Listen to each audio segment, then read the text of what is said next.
Hola, bienvenidos. Hoy vamos a hablar de suma y resta de vectores con el método gráfico.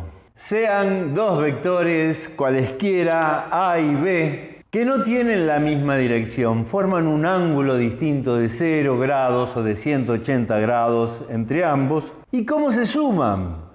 El método gráfico más utilizado es formar con esos dos vectores un paralelogramo. Fíjate, ahí tenés dibujado el paralelogramo, es el cuadrilátero que tiene sus lados opuestos paralelos. Un método fácil de lograrlo es trasladar uno de los vectores hacia el extremo del otro y viceversa y te queda formado el paralelogramo. Todo paralelogramo tiene dos diagonales. La diagonal que tiene el origen en el origen de los vectores que estás sumando es justamente el vector suma. Entonces llamémoslo S a ese vector suma, tenemos que A más B es igual a S. Un método muy parecido, que de hecho en la construcción del paralelogramo casi que quedó dicho, se llama el método de la poligonal y que consiste justamente en representar cualquiera de los dos vectores a continuación del otro. Por ejemplo, podemos trasladar el vector B a continuación del vector A. Y el vector suma tendrá su origen en el primero de los vectores que se quieren sumar y extremo en el último. Como ves, llegamos al mismo vector suma que antes. Pero este método nos muestra que la suma es conmutativa, porque si en lugar de trasladar el vector B, traslado el vector A, a continuación del B, llegamos al mismo resultado vector suma.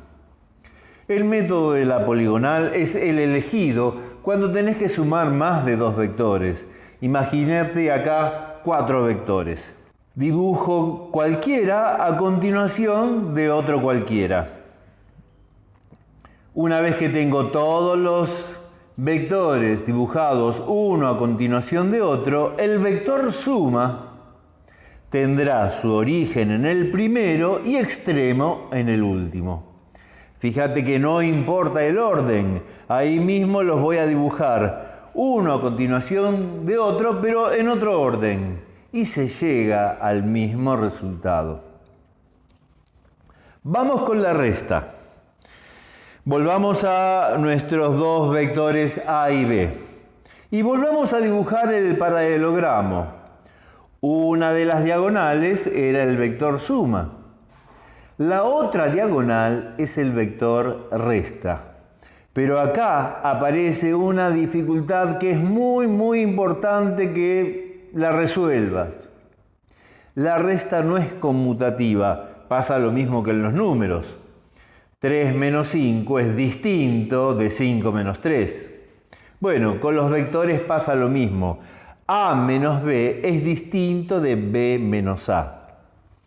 Lo que cambia es el sentido del vector resta. Por ejemplo, si haces B menos A, la resta es el vector R1, R de resta. Y si haces A menos B, el vector es R2. Fíjate que la resta y el primer término de la resta coinciden sus extremos. O sea que el extremo del vector resta siempre coincide con el extremo del primer término de los dos vectores que se están restando. Esto es muy importante para la cinemática, por ejemplo.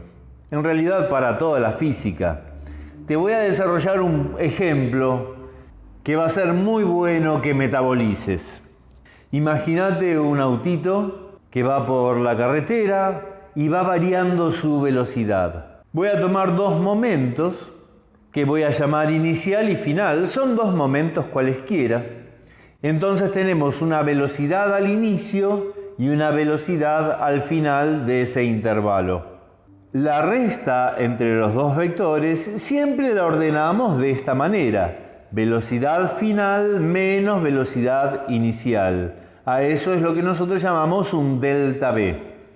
Para toda la física, siempre que hay una distribución temporal, siempre preferimos y elegimos restar el evento final menos el evento inicial. Y a eso lo llamamos delta o diferencia de, y en este caso es delta V.